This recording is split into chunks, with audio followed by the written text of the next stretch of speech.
That's why. Motherfucker. I didn't hit add to stage. Hello, I'm Booga Petes. This is Bolt Blitz Uncut, and I'm too busy celebrating over here completely and clearly. What a game, a big blowout. I know that there were a few people who believed that that would be the way the game would play out. I was not one of those people. For those of you who don't know, we've got the old school Natron Means jersey on.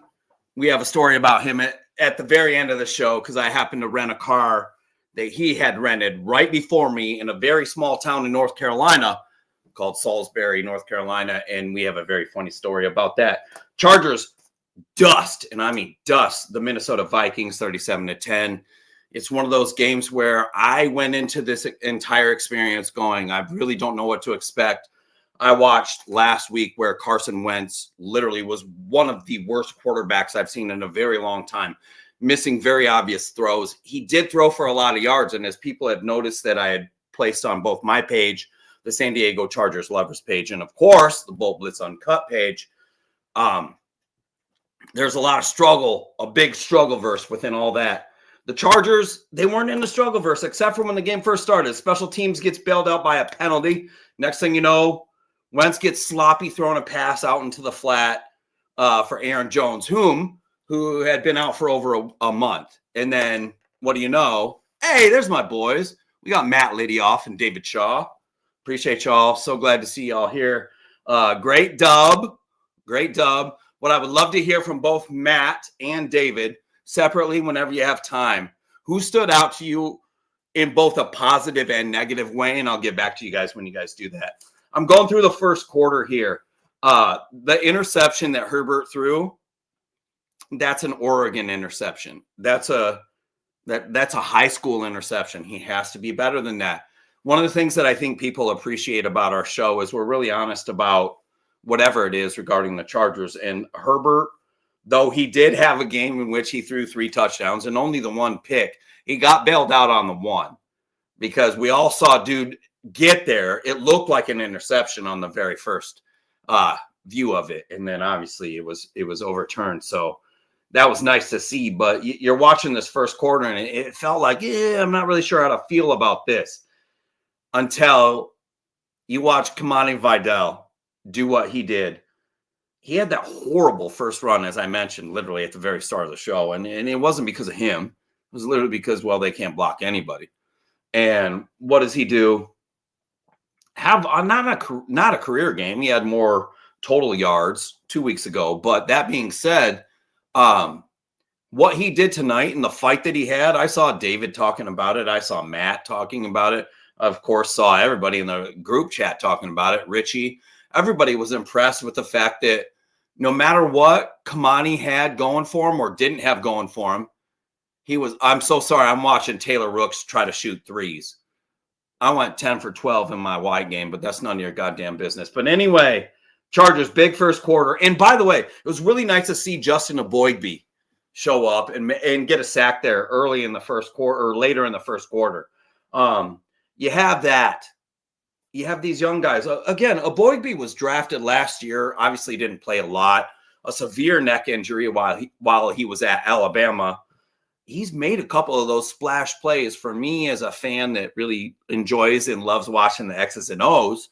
I hope that some of y'all out there can really appreciate the fact that he's really trying and getting himself into a position to elevate his game. I hope y'all keep an eye on him. I really hope that you do. By the way, Khalil Mack, it's kind of nice to have him back, isn't it? It's been it was a little bit of an experience last week because we were all excited to have him back, and he plays 12 plays the entire game. By the way, very few of them were run play situations, as our favorite reporter out there, Daniel Popper of The Athletic, happened to ask Khalil Mack about, and he was very clear to say, no, you're paying attention, Popper. Yeah, I was mostly in on pass rushing situations. We saw Mack tonight. He wasn't just a menace. He was all over the run game. And to see him in that backfield again, just healthy with 52 out there, whether he was complaining about the officials missing something or he was just being himself and that big bad dog, it was really cool to see him out there. Aronde Gadsden, listen. So this is a show Bull Blitz Uncut, obviously. I'm your host, Booga Petes, but we have this thing where we were a little upset, and we're over it, by the way. But we were a little upset looking at a Greg Roman offense and trying to figure out how an Oronde Gadsden would fit in, considering we were really looking for a blocking tight end that also had a sufficient enough, if you will, receiving game, because the Chargers have had trouble at tight end for a minute. The fact that Gadsden is playing the way that he is, it's clear. The offensive and decision makers all over the board, they trust Gadsden. When I watch him do what he's doing, sure. Do I think that the defense is probably sitting there going, yeah, they're probably going to throw it. Maybe not to him, but I don't know how much he's going to run block. But even if the defense knows that and they literally see what he's about to do and he still gets open like he did, by the way, he had some tight coverage. He's a little bit different. For those of you who don't know, his father, Rondé Gadsden, was a wide receiver for the Miami Dolphins way back in the day, and he was a really solid hands catcher. And if you haven't noticed that with Rondé Gadsden II, it's something that he does really well. You don't see him let it get into his body too often, but it's something that I would like to see him improve on when it comes to him going up for high balls. And I saw some really ignorant, it's Twitter or X or whatever the fuck y'all call it. I've seen some really ignorant things saying, oh, Gadsden's the new Mike Williams. I don't know. I think he's got at least as much speed, and I trust him underneath a lot more. That's not the biggest knock on Mike Williams. It's just Williams, Mike Dub, loved you to death. It didn't work out that last year when you did, obviously, last portion of the season. You signed with the Chargers. I'm excited to see what happens with him. I hope everybody tempers their expectations. And what 80 Simons and I, my co-host, keep preaching to people is he's a Y slot. What that means is a Y is a tight end, but slot means he's not really going to be in line. In other words, right off the right tackle or the strong side or weak side of the formation and being asked to be a primary blocker on that side. That's not going to be something that Gadsden does, at least for a while. But until then, I don't know about y'all, but Gadsden, he was pretty impressive. 5 catches, 77 yards and touch. He's already had double that or close to that in last week. It wasn't quite double. But he's a surprising player when it comes to the fact that as much as people want to pick on offensive coordinator Greg Roman, he's not the coordinator problem. The special teams are struggling. The defense, even tonight, and you're like, oh, it was 37-10. There were some plays that they left on the field. Again, man.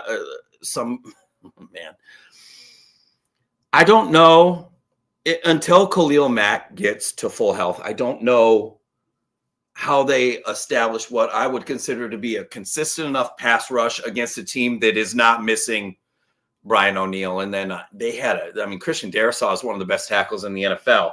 But he was at like 20%. If you watched literally his first kick step, you knew that it was going to be a bad day for him. And he still managed to hold his own-ish. We get through this first half, and I'm watching the second quarter rolls around, and I'm going, hey, another Vidal touchdown. That's awesome. Loving it. And then after that, Cam Hart, he made a big play along the sideline. It was nice to see him do that breakup, that pass defense. And then we watched Justin Jefferson start to heat up. But the next report that I see, Derwin James questionable. Tony Jefferson was already questionable, and I forgot to mention that earlier. So the Chargers are down to R.J. Mickens, Elijah Molden, anybody else who can play safety. And what do we know? Later in the game, R.J. Mickens, not too shabby. That pick was nice. I know y'all loved it. Mac did set, yeah. Hey, David Shaw, Mac did set the edge nicely. He did. And what was missing when he was not in the lineup was exactly that. It's why you saw that big run when he was not in the game against the Colts. You saw what Jonathan Taylor did. You saw what he obviously did across the edge. The Chargers have clearly struggled in that regard. Mac was taking charge with James out. Yeah, so again, as Lidioff mentioned earlier, and I'll piggyback off of both him and myself, it was nice to see Mickens play the way that he did, even though that we've got our boy Elijah Molden playing with I don't know how many screws all up and down his hand. I mean, it's over 5, by the way. For anybody that's trying to figure out what's going on with him, his hand is all the way busted up. He's all the way screwed in here, and he still played tonight. Not just an admirable performance, but he played well enough to where I get why they kept him in there, as weird as that sounds. You don't, man, you start loading everything in there, and dude was like, no, I'm good. I'm going to be in there. And then lo and behold, you see that obviously Derwin James and Tony Jefferson go down. We've seen it everywhere, or at least it took me too long. I guess y'all saw it everywhere, and I just didn't pay attention. The Derwin James thing and this wrist injury that folks have been talking about, it's probably a little more serious than anybody's been able to admit. And as we know, the Joe Ortiz and Jim Harbaugh Chargers, they're not real big on announcing anything pertinent to the fans or any other team out there listening to the press conferences, anything direct regarding their injuries. I'm nervous. I'm very nervous about Derwin. I mean, we all hoped and prayed he'd fall to 17 in that draft, and what do you know, he did, and it seemed impossible, and here he is, and we've got him, and he's had a rough few weeks, and then tonight to see him go out really on the back of having those rough few weeks and seeing what I thought was a little bit of a different Derwin in the press conferences. I hope he can not just physically get it together, but emotionally and mentally too. It's been a different Derwin. And again, seeing him get hurt, I hope that doesn't continue to further whatever slump that I believe, and maybe some other folks believe, that he might be in. Deion Henley, he had a better game than I was expecting, but I'll still say this. Oscar Portillo, he's talked about it in the group chat, and we've seen it all over the interwebs, if you will. He's still not the same. Whatever happened regarding that illness where he lost 17 pounds, I've heard 13 and I've heard 17, so I'm just going to go the range of between 13 and 17. He's out of position. And I don't know if the missed tackles are a lack of confidence because he doesn't feel he's got that weight in his ass. I really don't know. I don't know. He had a better game than I think a lot of people will give him credit for. But hey, what's up, Hugo? Love you, brother. Appreciate to see you, man. How about that? Say, hey, I'm wearing that Natron Means, Hugo. Come on, man. Come on. I wore the Navy. By the way, now that we have very few people in this comment section right now, I want to make it very clear. I haven't been wearing an all-Navy jersey where the Chargers won in a very long time. So, the Volt Blitz jersey, the one that I currently have, it's all Navy, but it's that old one. That Navy one that really nobody liked except for me. Now that we got the white bolts, like we did back in the day, and a little yellow outline in the Navy on Navy, we're going to figure that shit out too. But those Navies, all Navies in their first opportunity, get not just a victory, but a 37-10 decisive victory. And regardless, I'm telling everybody in the house while this game's going on, especially while it hits halftime, it didn't feel like the Jacksonville playoff game, but I always do that thing at halftime that I've done at every meetup and every party and viewing party I've been a part of. It does not matter what the score is now. There is too much time left. David Shaw, I thought the tackling was decent tonight. You know what? It was so much better. My concern is it because Derwin wasn't in there? He has the most tackles missed in the entire NFL. I just think it's because he's not healthy. Anybody else in the comments agree with me? I'm wearing a Navy Herbert jersey. I was hesitant because of their record with them. A Navy Herbert jersey, man. I've got the inverse. It's actually my son's, but that's none of your business. He wants to give it away. We're going to throw that in a giveaway because we're going to do the 4 inversion jerseys, 4 helmets, and whatever else the fuck my son decides is going to be good enough for you guys for the Bolt Blitz fucking ice cream mixer. That's coming up next Tuesday here on Bolt Blitz Uncut. We're going to be joined by none other than the Princess of Darkness, Amy Trask of the Raiders. This is an Amy Trask friendly station. because when you have someone as influential as her that is a friend of yours, you want to make sure that you give her as much pub as possible. And it's not just that. She makes this show better. And I understand and recognize in advance that all of my Charger fans and Bolt fam and Bolt Blitz Uncut followers will be sure to show her the utmost respect, because that is the Princess of Darkness. She worked hand in hand with Al Davis, whom when she was on our show last, she told us how much he loved and respected the Chargers. Do not forget who she is and where her mentor came from, at least on that level. We're going to have Matt Harmon. Some of y'all are probably not going to know who Matt Harmon is. I don't mean the guy that was in private school. That's Mark Harmon. He was a quarterback too. Not Doug Flutie, but we'll get onto that in a completely different conversation. Matt Harmon used to be the producer, or one of the producers, for Good Morning Football. I won't say how I really feel about that until we get him on the show. But now he's the producer for the Kay Adams Show. And they literally traveled from GMFB, and Matt followed her, and he's done a phenomenal job. He's a guest on that show. He'll actually be our Chiefs representative.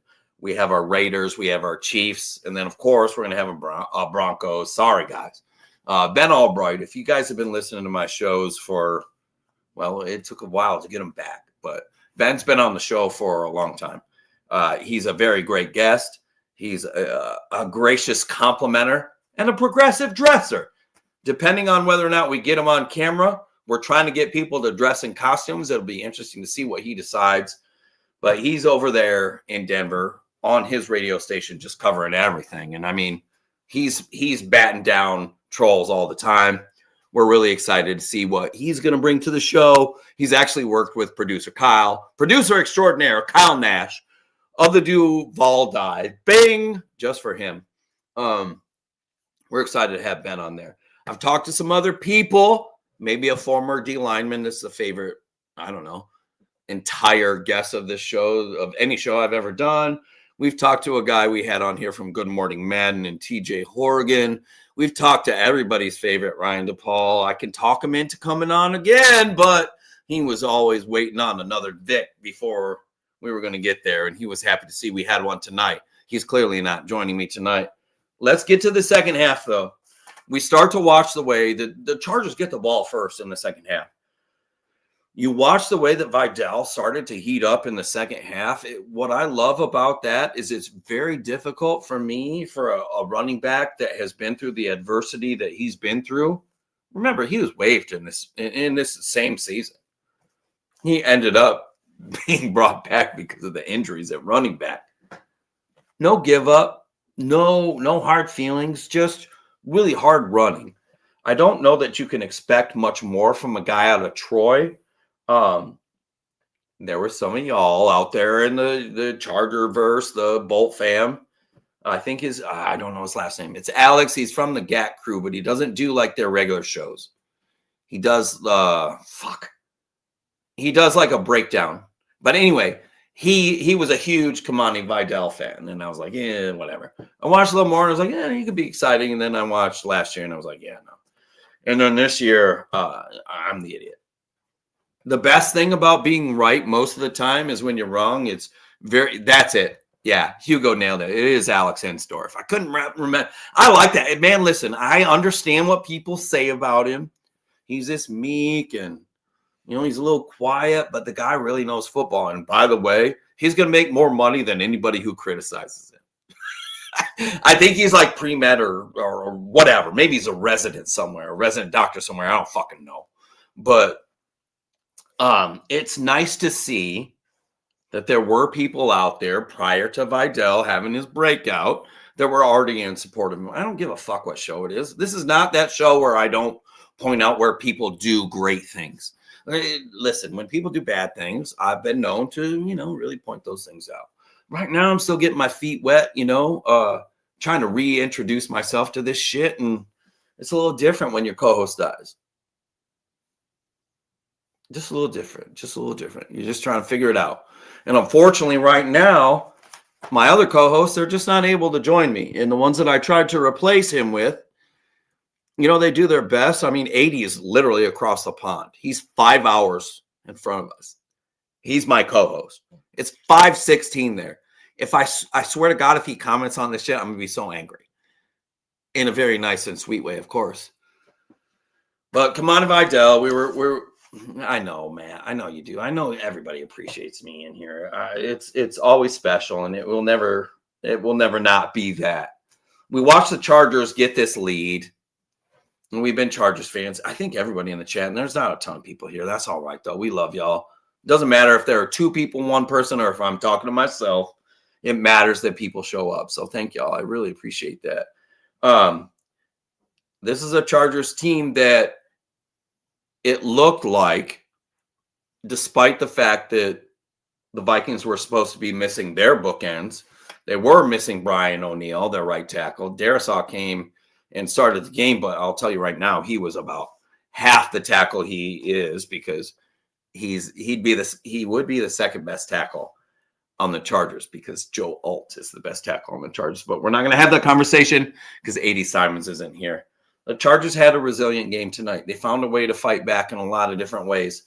I'm not sure about the defense. I don't feel overly confident in Minter feeling confident about himself. I look at what Roman's doing, and I'm really upset that everybody thinks he's the problem.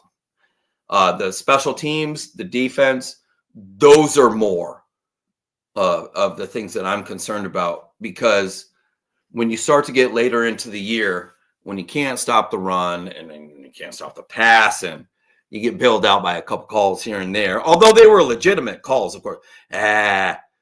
So Jonathan Grenard, Matt Ladyoff just brought him up in the comments. Listen, I talked about him for so long that he would be a nice addition to even a Brandon Staley defense. Sorry. But he's one of those guys. He's just a run and chase guy.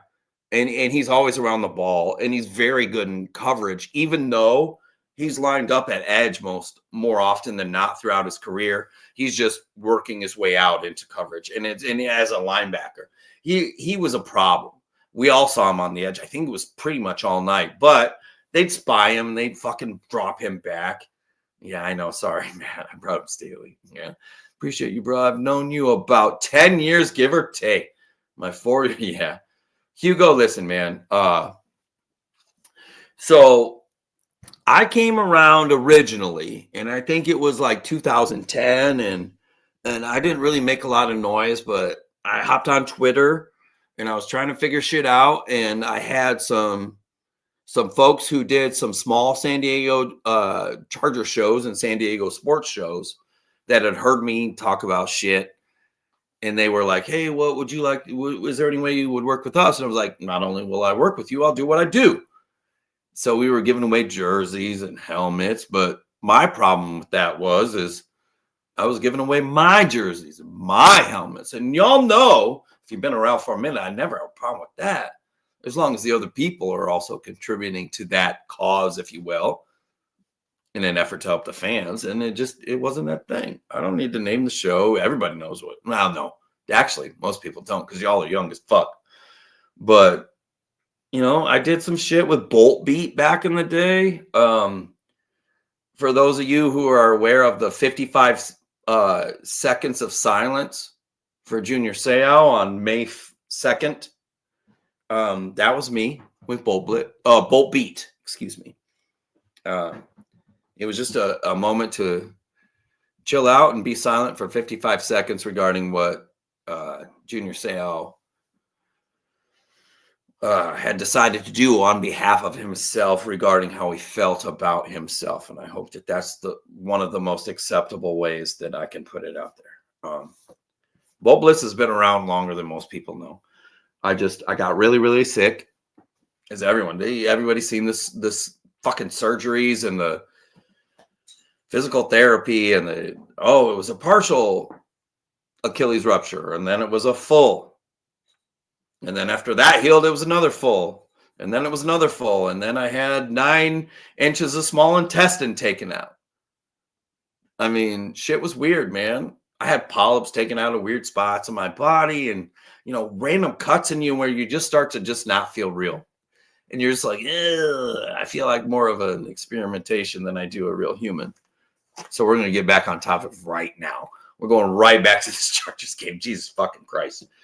Have another, David. And I will. Chargers win 37-10. Chargers backers fan club. David Shaw, tell me more in the comments. Is Andrea, it's not Villanueva, and she's going to be so mad at me. In fact, it's not even close to that. Andrea is one of those members of the Charger backers. And so was the guy who used to fire the cannon at Qualcomm, Jack Murphy. And if you're still here, let me know if that's true. But let me go over some final stats of the game. Herbert, 18-25, 227, 3 touches and the 1 interception. He got bailed out on the one where Isaiah Rodgers dropped it. It did hit the ground, and I hope everybody's very clear on knowing that. Kamani Vidal, I guess, I'm not ready to commit to him being a number 1 running back. But the prospects of them trying to figure something out with Hampton, Vidal, which will also allow them to not necessarily worry about Najee Harris next year. I'm going to put a bow on this Najee Harris thing and really close. Look at this guy, Kyle Nash. God, I love this guy. I had no idea you were going to be here at all. I love you. I jumped in. I got done recording a butt ton of Duval Dive from my dude Travis Holmes, and all I hear is wham, this. I know they won 37-10. Exactly. 5-3. No one had that on the bingo card at this point. What they were 3-0, I thought it'd be even better, but I'm an ass. No, I'm so glad. Hey, guys, that's producer extraordinaire, Kyle Nash. Kyle has put up with so much shit, and the fact that he's still here and hanging through this, it's something I can't tell you how much I appreciate, and you don't deserve to hear it, but he does. Love you, brother. Appreciate you so much. Hey, hold up. I got to get to Richie, because I'm so glad somebody said this. Tarheeb still said that his left knee got hit in a pile. But that's not what he's worried about, missing any time with the injury. I'll be good, though. I'll be great. My bad, Chris Rim. Ugh. Yeah, and then oh, God. Richie, again, no updates on Derwin and Becton. Listen, I'm going to say the worst. No, it's not. I'm going to say the most obvious thing about Becton right now. Thanks for playing. Ish. Like, it's not a 2-year deal. Everybody knows the back. Unless you don't, the back end of that contract, the Chargers can get out of ish. They can cut some of it off. It doesn't have to be the full other half, if you will. I think it's actually 44% on the back end. But the Becton thing, Jordan Mailata, you're an O-lineman. Lane Johnson, he's pretty good. Landon Dickerson, I don't know. I don't need to keep going through their fucking O-lineman, man. Becton was a product of the environment around him. I'm so glad he won that Super Bowl ring because no one can deny him for that.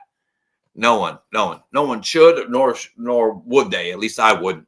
But damn, man, that was your O-line fix for the interior. We're gonna keep Bozeman. Listen, man, I'm telling you, 8-year-olds are saying this shit on Twitter, X, every TikTok. My son's sending me shit, Kyle. Everybody knows Bozeman is bad except for the GM. What the fuck am I supposed to do about that? 5-3? That's all I got. I know. So, ironically enough, I'm so old. You say 5-3, and we're talking about centers. And boy, there's only a couple people in this chat who will get this. But I hear 5-3, and I see 53, and I think of Courtney Hall, the most underrated offensive lineman in Chargers history.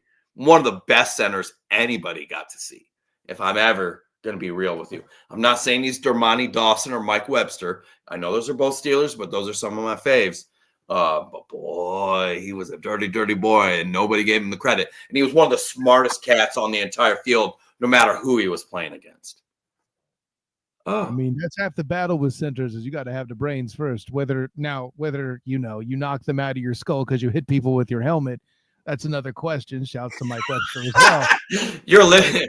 That's where you know he's my producer because he's picking up things from me hitting a kid from Battle Creek Central when he chopped out the legs from one of my O-linemen. Yeah, it was a helmet shot, but nobody ever saw me do anything. I was 4'10" my freshman year. I was 5'1" my sophomore year. I was a Mike Webster reference. I was the dirtiest player on every field or court I've ever been in, man. You got to be.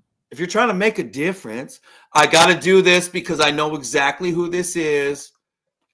It's so nice to see you, Miss Ooh Rah. Hello, I've been with Matt for 10 years. That's Matt Lidioff of MLB Collectibles, our official and only seller of trading cards on Bolt Blitz Uncut. I loved your events, even if they were Chargers. Go Cowboys. Yeah. You know what pisses me off about that, Lisa? By the way, her name is Lisa. The only thing that pisses me off about those events is when I see Matt put that fucking Cowboys shit on. You love your team. You support your team. It don't matter who, when, where, or what. But when I see Matt put that Cowboys shit on, it breaks my heart. So he's going to have to put some good deals on San Diego Chargers lovers and Bolt Blitz Uncut on Monday because I just busted him out to all of these Chargers fans. The Bolt fam, Matt's out here just wearing fucking Cowboys gear. Now, I'm not the guy to just single him out. I'm not. My first non-Chargers jersey. It was a Cordell Stewart jersey. I can't front on that. Listen, man, he could do everything, and that's kind of if I wasn't able to do all of the things I could do, I really wouldn't have played hardly at all, or literally seen the field, maybe ever. When you're the smallest guy ever on every field, you just don't see a lot of playing time unless you're really good at a lot of different things. I had the Cordell Stewart jersey. I talked my buddy into getting a Yancey Thigpen jersey. Wow, how much did that doesn't tell you about my sales ability? We've still got, hey, by the way, hold on. I need to do this real fast. The Buffalo Wild Wings is still coming up. There was no way I was going there today. I was not taking the chance. They lost power twice. We have a lot of weather around here. We're in Michigan. We're surrounded by the Great Lakes. It sounds goofy, but you get in these weird pockets, and Comcast fucking sucks. And so does DTE and everything else in this shit. That's your internet. That's your energy. It's everything. Good news is the gas is always running, even when you don't want it to. That's a really long fake smile.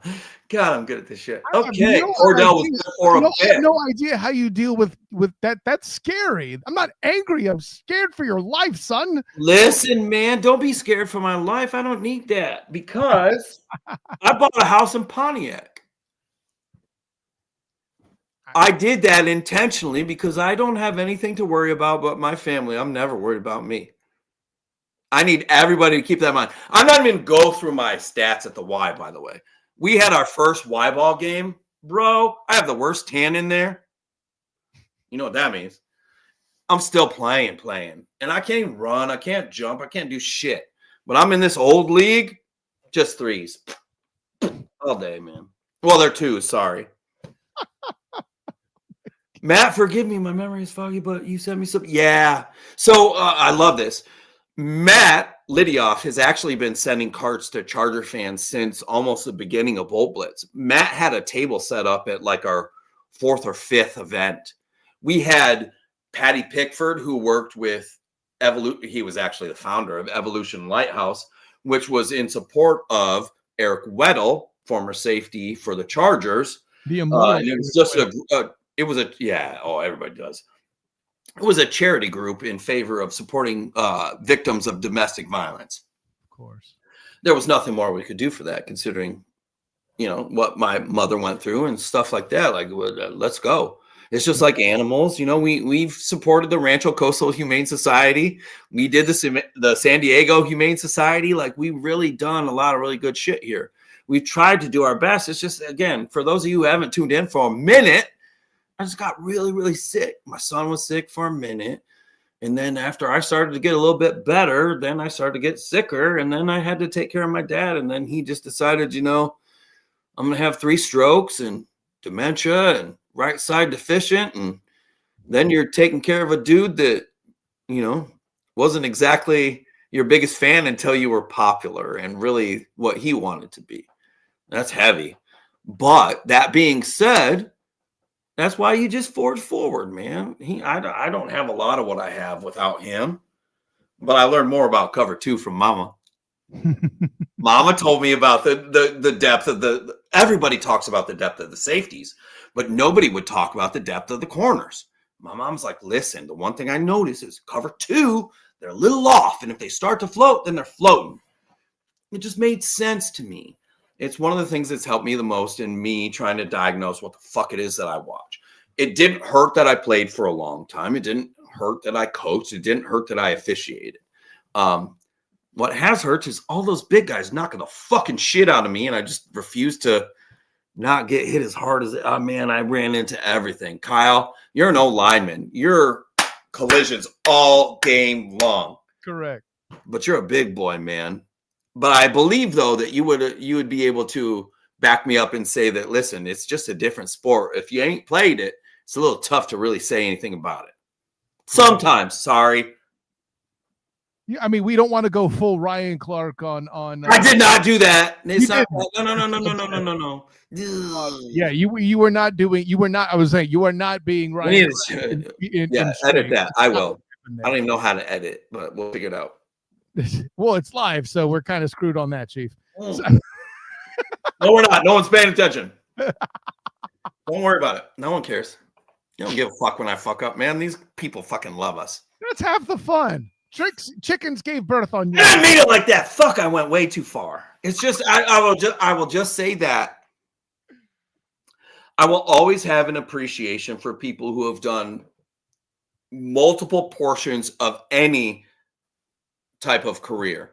One of the things that was best about me managing bars and restaurants for so long is I was your busboy. I was your waiter. I was all that shit. I was your bartender. And then I was the assistant manager. And then I said, no, I'm done. Other people tell me what to do. And then I was your bar manager. And then I was your restaurant manager. And then I was your banquet manager. And then I was all that shit. And then I said, no, I can only work for myself.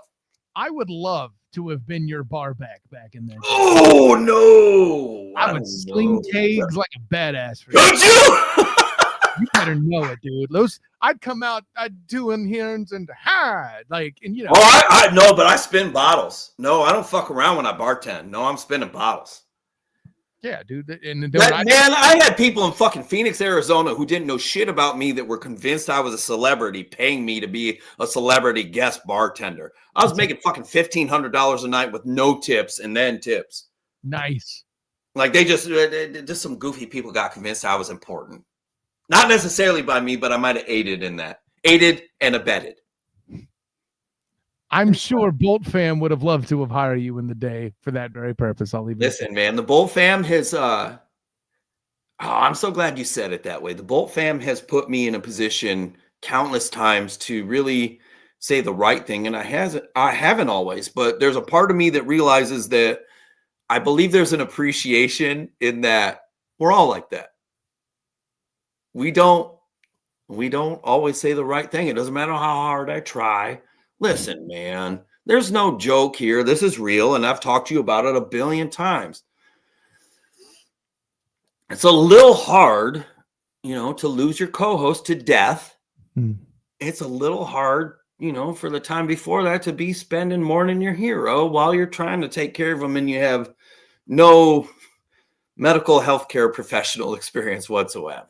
So I went through a thing where I couldn't do anything about it. And I lost my third baby. I have a different third one now. But I lost Bolt Blitz. I lost BoltBlitz.com, and that's where everybody was. Everybody, didn't matter what you loved, hated. I had enough of that's so selfish. We had so much of a vast difference. You're saying if you're a member of the team, though, man. Nobody knows. Nobody thinks that you just. No, man. I know every writer I've ever had. We've had over 200. I can tell you every name. I swear to you. I promise. I believe we had everybody. It didn't male, female, sexual. We didn't care. We just wanted people to be able to share what they felt about the Chargers. I didn't care. You may not be there after one article. you may submit one, and I'm like, hey, this ain't working out. But we've always tried to do our best to be that kind of an avenue for whomever it was. It didn't matter what you looked like, whatever. We didn't care. And I like to thank my mom for that, because I can't thank my dad for that. That's for goddamn sure. Kyle, when you look at the AFC, you're covering the Jaguars. You see the Chargers now at 5-3. Yep. Chiefs getting hot. Your boy Patrick LaVon Mahomes, as you like to refer to him as. How dangerous are the Chiefs, and can the Chargers be a real threat? And who else could sneak up there?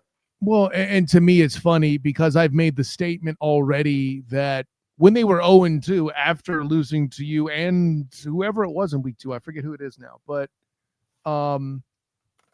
I said then they'll go 0-2, maybe even 0-3, and still be in the competition for the conference, right? Nothing surprising there. The Chiefs start slow. This is a thing. And the AFC outright, if the Chargers are a threat if they can keep doing what they're doing and squeezing wins out while they're struggling. That's the key to any team survival in the NFL. It's a marathon. So, let's not rule out the Chargers just yet. If we're going by Buck D's theory of 2-2 in the next 4, right? Well, guess what? You've already locked that in, and you might perform it, right? Oh, I love the shout out to Buck D too. I hope we get him back on the show soon. He's been busy. He went out to SoFi last week, and I'm not sure where he was at tonight, but he's probably at a comedy show somewhere. Maybe even in the belly room at the Comedy Store, because he's been there too, no doubt, and on the main stage. I'm going to say this real quick because I like to get ahead of things. Whether he shows up again on the show or not, I just want to make sure that Robert Gibson with a P, Buck D, Buck_dangerous, is appreciated for everything that he's donated and given to the show. He's an incredibly funny man. He doesn't like getting interrupted, and boy, he has the wrong host for that. I just all the love to you, man. We hope to see you around soon. I know you're busy all the time, and we hope to see you back soon enough. But it's up to you, brother.